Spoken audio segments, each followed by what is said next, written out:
Behind me is the Kinbourne Park United Church, headquarters of PFLAG Toronto, and where parents and families of lesbian, gays, transgender, and queer people come once a month for support meetings.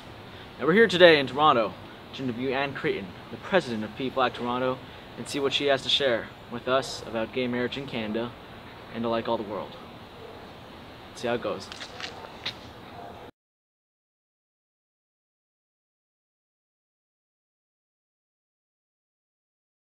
PFLAG is an organization of volunteers. We're all parents or family members or friends of people who are mostly kids who are LGBTQ. That means lesbian, gay, bi, trans, or queer and questioning. All right. Now, can you give us a brief history of PFLAG? Sure. PFLAG started up, in Toronto, it started up in the late 1970s, and at that time it was called POG, P-O-G, which stood for Parents of Gays. Mm-hmm. Then they realized that there were homosexual women, and they had heard that an organization similar to themselves had started up in the United States and called themselves PFLAG.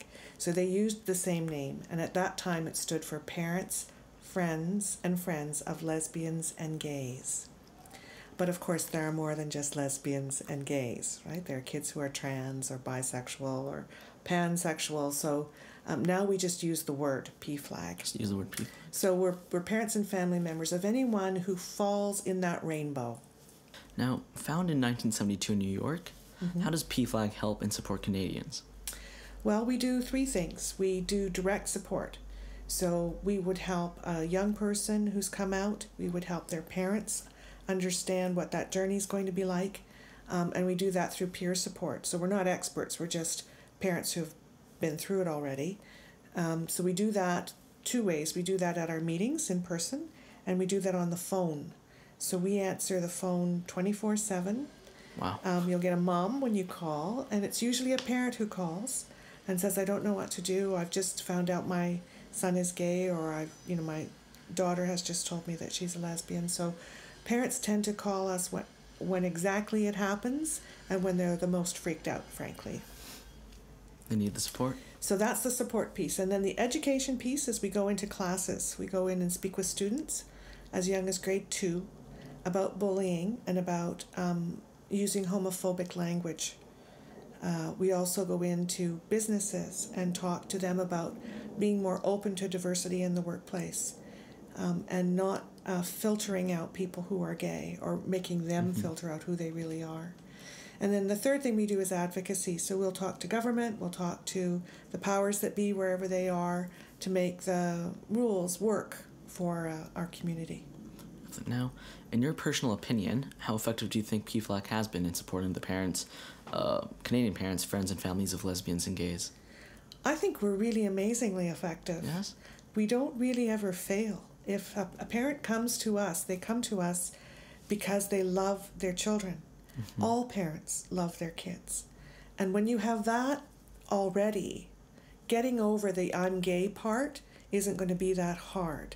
It takes some time, and it takes some understanding, and it takes some patience, but it's a journey that everyone can take. It's not hard. It's not hard. Especially when you have that love behind it all. Now, what do you think is the main reason that some people in countries such as the United States of America or Russia are so strongly against homosexual marriage, specifically?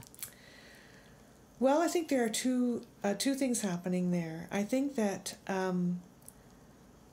that in countries like Russia, I believe that being accepting of lesbians and gays is seen as a Western thing, so that people like Putin can use that as a wedge issue. If people don't like the United States, he lumps tolerance for homosexuality and the United States into one evil kingdom.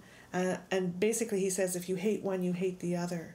And that our acceptance of homosexuality is a symptom of Western decadence.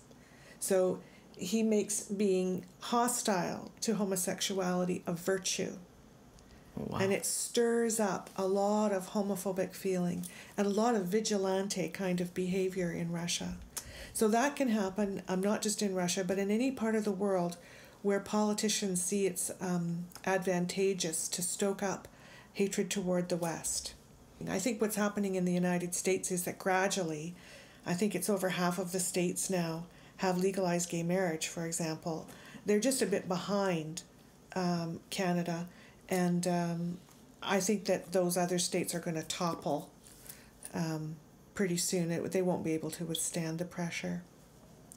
Now, what do you think would be the best resolution that nations and people can come to in regards of gay marriage? Well, I think gay marriage is one part of the equality conversation. And where equality is enshrined in a constitution, you can, through the courts, if no other way, at least get into law the equality for LGBTQ people.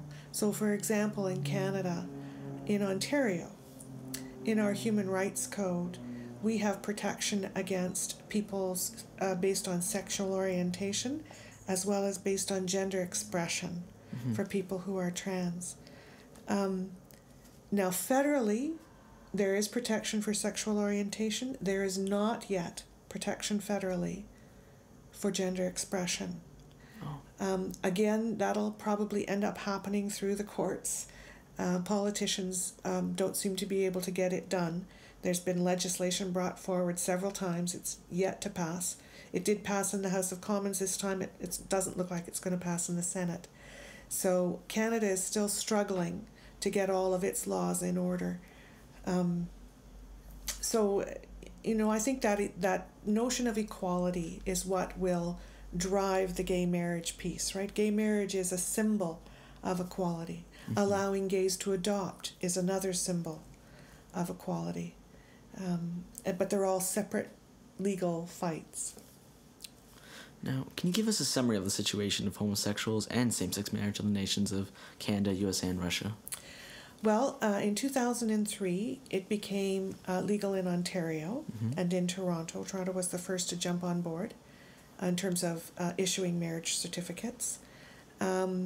Eventually, 7 or 8 provinces did it, and then the federal government jumped on board in 2005. So it was really the last, or one of the last, to come on board. But once it did, it became legal across Canada.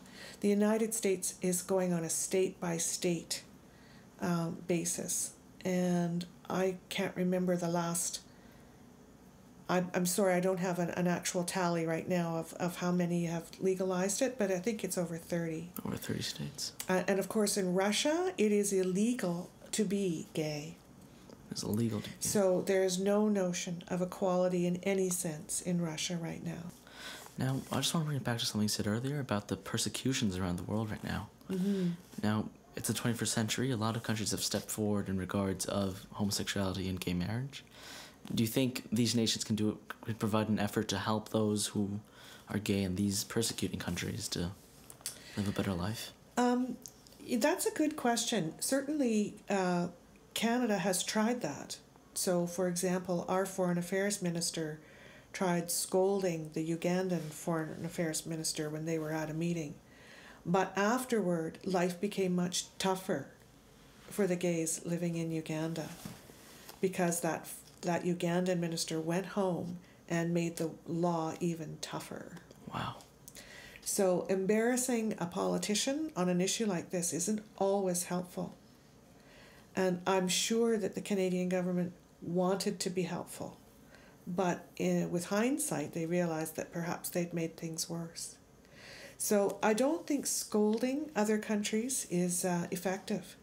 I think that the leaders in those countries know exactly what they're doing. They're using homophobia and fear of homosexuality as a way to divide the community and as a way to get votes. They know what they're doing, and they're doing it quite deliberately. So just evil in there. They're being political. Political. Yeah.